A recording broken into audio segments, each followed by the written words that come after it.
Good morning, students. So, as I have just told you that in next we are just going to study about the substitution method. मैंने पहले भी बताया था बच्चों कि हम लोगों को इस चैप्टर में मात्र 3 मेथड पढ़ना है, एक ग्राफिकल, ठीक है, एक आपका एलिमिनेशन जो कि हमने 2 वीडियोस में क्लियर कर दिया था आपको चारों टाइप्स, और आज का टॉपिक है सब्स्टिट्यूशन। एक क्रॉस मल्टीप्लिकेशन मेथड है जो कि आपके एग्जामिनेशन में इस बार डिलीटेड है, नहीं आएंगे, ठीक है, लेकिन आपको ध्यान रखना है कि वो भी आपको सीखना है। But today we will just going to understand the substitution method, और आज इस पे जो है क्वेश्चंस करेंगे, है ना। तो सबसे इजी और सबसे आसान सा मेथड माना जाता है। ऐसे तो सारे मेथड आसान है जो आपको आते हैं, लेकिन इसमें थोड़ा सा वर्कआउट करने होंगे, थोड़ा मेहनत करने होंगे आपको, ठीक है। इक्वेशंस 2-3 जाता है इसमें, मिनिमम तो 3 इक्वेशन जाएगा ही जाएगा आपका, ठीक है, तभी आपके जो है सॉल्यूशंस आते हैं। For example, okay, take any example and just try to go through the substitution method. एक एग्जाम्पल देखिए, like 2x + 4y - 10 = 0, okay, 4x - 3y + 2 = 0। इस तरह से एक मैंने क्वेश्चन ले लिया, है ना। अब देखिए हमारा टारगेट क्या होता है कि हमें x और y जो है कैलकुलेट करना है, इसका वैल्यू फाइंड करना होता है, ठीक है। तो वैल्यू कैसे फाइंड करेंगे? Through the substitution method. तो आप क्या करो, सबसे पहले ना दोनों को इक्वेशन मान लो जो भी गिवन होते हैं, इक्वेशन 1 एंड इक्वेशन 2, और दोनों में से किसी भी एक इक्वेशन को आप चूज कर लो। जैसे मैंने इक्वेशन 1 लिया तो क्या लिखूंगा, फ्रॉम इक्वेशन 1 वी हैव, हमारे पास क्या है, इक्वेशन 1 से 2x + 4y - 10 = 0। यहाँ से x या फिर y किसी एक का वैल्यू आप फाइंड कर लो दूसरे के टर्म्स में। जैसे मैं यहाँ पे x फाइंड कर लेता हूँ तो 10 उधर जाके प्लस हो जाएगा, इधर माइनस था, माइनस + 4y उधर जा करके -4y हो जाता है, ठीक है। अब देखिए x = क्या हो गया, 10 - 4y/2, क्लियर है। ये हमारा एक टर्म आ गया। अगर आप चाहते हो y कैलकुलेट करना तो आप y को x के टर्म्स में कैलकुलेट कर सकते हो, ठीक है। ये हो गया हमारा equation number 3।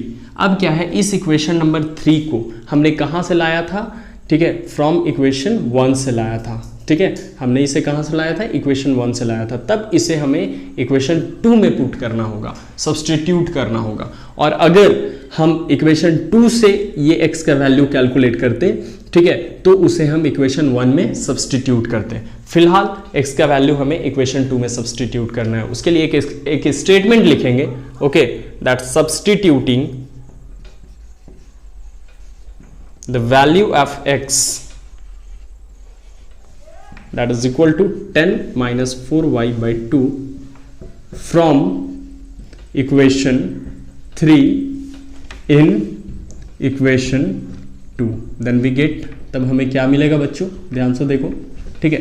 what we will get 4 into x है, तो x के प्लेस में क्या पुट करना है, 10 - 4y / okay 2, understood, and that is -3y + 2 = 0। अब इस इक्वेशन को आप ध्यान से देखो, इस इक्वेशन में सिर्फ और सिर्फ वेरिएबल के टर्म्स में आपको y दिखाई देंगे और कोई भी टर्म नहीं दिखाई दे रहा है। तो आप क्या करो, आप इसे कैलकुलेट कर लो, ठीक है। तो 2 × 10 = 20 - 2 × 4 = 8y - 3y + 2 = 0।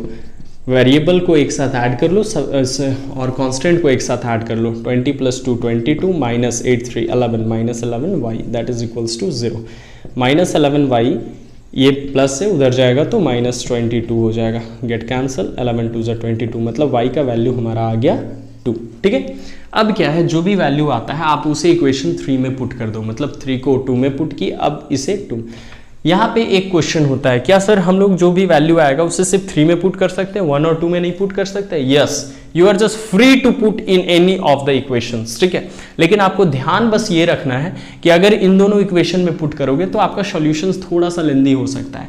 हमें x कैलकुलेट करना है, कैलकुलेटेड है, सिर्फ y को वहां पे सब्स्टिट्यूट कर देना है। तो आप क्या लिखोगे statement, putting the value of y = 2 in equation 3, तब हमें क्या मिलेगा बच्चों, then we will get, okay, x = 10 - 4 × 2, because 4 × y है तो 2 लिखेंगे, /2, मतलब 10 - 8/2 means 2/2, that means 1, so x = 1। तो बच्चों सब्सटीट्यूशन मेथड में क्या करना है, आपको एक से वेरिएबल निकाल करके दूसरे में सब्सटीट्यूट करना है। That's why it is known as the substitution method. मैं बहुत सारे क्वेश्चंस जो है आपको प्रोवाइड कर रहा हूँ so that you can practice a lot during exam, you will not face problem, है ना। तो जो भी क्वेश्चंस मैं प्रोवाइड कर रहा हूँ आज के लिए आप उसे अच्छे से सॉल्व करो। नेक्स्ट हम लोग ग्राफिकल मेथड में मूव करेंगे, और ग्राफिकल मेथड के लिए पेंसिल स्केल, है ना, अच्छे से प्रिपेयर करके रखना, क्योंकि बिना पेंसिल स्केल का ग्राफिकल मेथड पॉसिबल नहीं होता है ना। तो just for a while you just try to understand from here and go through the exercises. Thank you.